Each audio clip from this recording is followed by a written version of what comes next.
Hello, my dear students of Al-Faruq Language School Secondary 2. This is Ms. Rada with you. Today we are going to deal with Unit 5 in your Hello curriculum, Being Smart Online. How could we be smart online? In this unit, we are going to read an article about an online video channel, an article about how to use the internet for research. We are going to write an email and an essay on how to use social media sensibly, and sensibly means using our minds, not neglecting our thoughts and neglecting our doubts. No, sensibly means in a correct way, using our minds. And we are going to listen to two boys discussing how to use social media, 5 teenagers talking about the effects of the internet on young people. We are going to make a presentation, and we are going to deal with the language seems to be meant to be supposed to, and we are going to do some critical thinking exercise. Okay, but before we start, do you use the internet to help you learn English? Of course, yes. Okay, and how can it be helpful? It can be helpful because we use our English a lot with other people. We can listen to English. We can correct our pronunciation. There is a lot of things we can do to use the internet correctly in order to help us improve our language. How do you prefer to study and why? This is, of course, up to you. Some people prefer to study using the internet. Some prefer to study using their books. So it depends on you and your reasons. Okay, now we are going to read the advice about doing online research.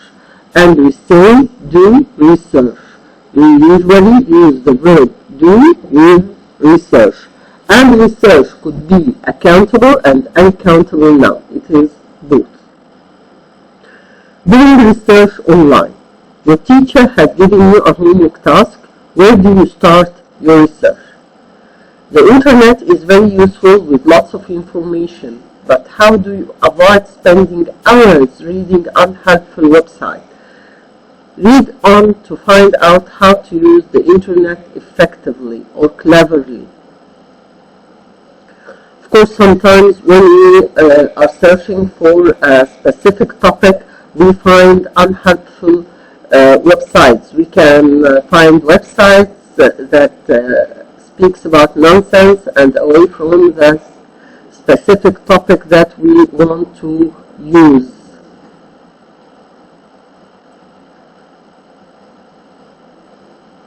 So, how can we avoid this cleverly? And how we can avoid this, or how can we use the internet effectively?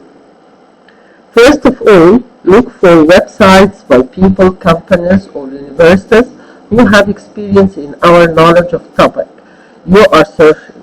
If you know who wrote the website, try to find out more about their experience. And find out, can you give me a synonym for the word find out? Excellent, it's discover. And experience, again, is accountable and uncountable noun. When we talk about experience as things that happen to us during our life, then it is accountable noun. We say experiences. But when we are talking about things that we obtained through our life, or we were qualified through our life for this, for example, have an experience in teaching. Okay, here it doesn't mean any bad things or good things that happened. No, it means something I obtained throughout life, so it's uncountable now. So when you are searching for a certain topic, or you need a certain knowledge, you should know who wrote the website. and try to find out or to discover about their experience in the topic. Think about who has written the website. Is it a company that may be trying to sell you something? Maybe. So they are not going to be a good source for your knowledge. Maybe they can just make you convinced with something unreal in order to buy the product they wanted you to buy. Check if the website is up to date. Of course, because you aren't going to make your research on old information. You need your information to be up to date. Is the information still reliable, still trustful and useful? When was it updated? Okay. Always consult more than one website. Always search for information on more than one website, not only one. The advantage of looking at few different sites is that you can check the information and you might find extra facts. Okay. So this is very important. Okay, what is the synonym of the word advantage? It's merits, pros. Okay, all these are correct answers. What does the website look like? If it is badly designed and is full of grammar, spelling mistakes, then it's probably not very reliable, of course, because if they are worthy to trust, they would make good grammar and their website would be out of spelling mistakes. They will revise it correctly or thoroughly. Websites that have named their resources are usually more reliable and useful than sites that do not name their resources. When I say that I got this information from the encyclopedia, for example, or from the Britannica Encyclopedia, or from a certain book or a certain source, then I am reliable. Okay? Save the URL Uniform Resource Locator of any useful pages or images so you can find them easily. Small tips, but again they are very useful. Now, which of the following is not mentioned? How to ask questions in online discussions, how to find reliable and useful information, how to save web pages so you can read them again later. Of course, it's number 2. That's correct. Now, decide what the meaning is and write a definition for each. Check your answers in a dictionary. Consult means, yes, to ask for more information. And this is a verb. The noun from consult is consultant. Okay, so it means to ask for more information or look for more information. Reliable means, yes, it could be trustful or it could be,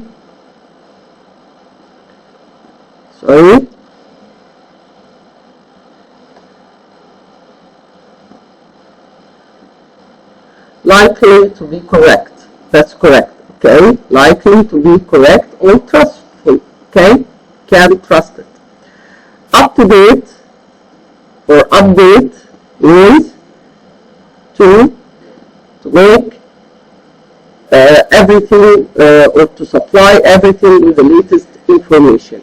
And when we say up to date, and this is the adjective, not the verb, it means has the latest information. So this is the adjective and this is the verb. Now, we are going to read the article again. Are these sentences true or false? Let us try it now. The internet is a wonderful resource for research? Of course, it's true. That's correct. Okay. A website written by a company might be trying to sell you to sell something. That's again correct. You only need to look at one website to do research. Of course, this is false.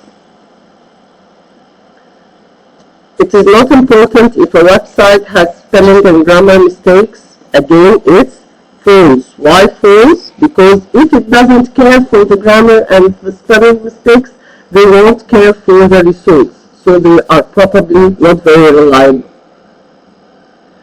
You should check whether a website says where it got information. Of course, this is true. Okay, in order to trust them. Okay, was this article helpful and right? From my point of view, yes, it was very helpful, as it helped me to put lines and borders to my research. Now, let us use the words up and down to fill in the phrases here. To move files from the internet to a phone, tablet, or computer, of course, this is to download. That's correct.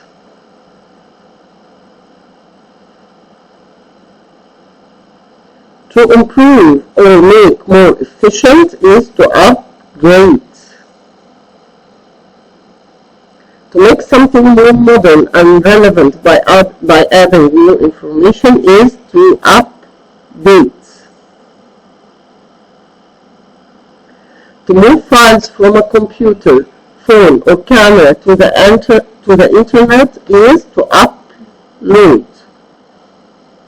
And the last one, to take something that you have posted online off the internet is to take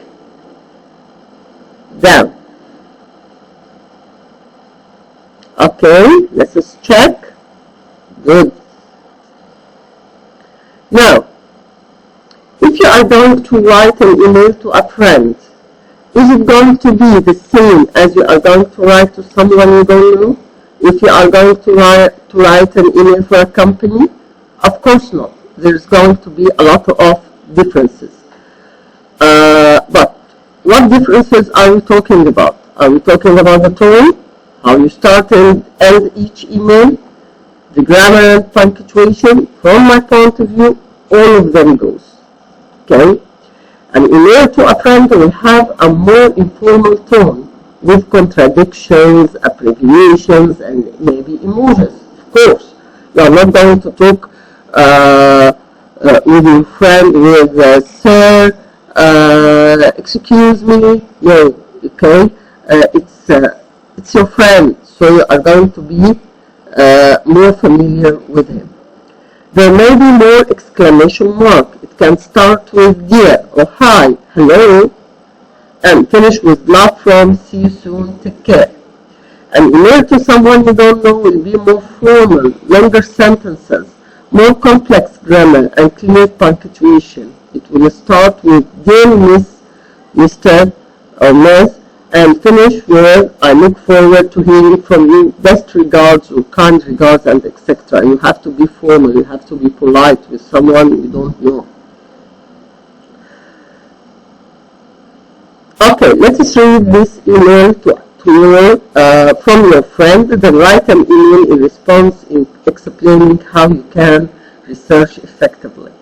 Hi, can you help me? I'm trying to do a history essay, but I have spent about 20 hours reading different websites and blogs, and now I have got pages and pages of notes, but I'm really confused. I don't know which sites are good and which aren't, and they all say different things. And now I have forgotten how I found a really good site that I looked at earlier. Help. Thanks, Legua. Okay. How can you help Legua? This is going to be your homework. You can write an email to help Legua with her research. Okay?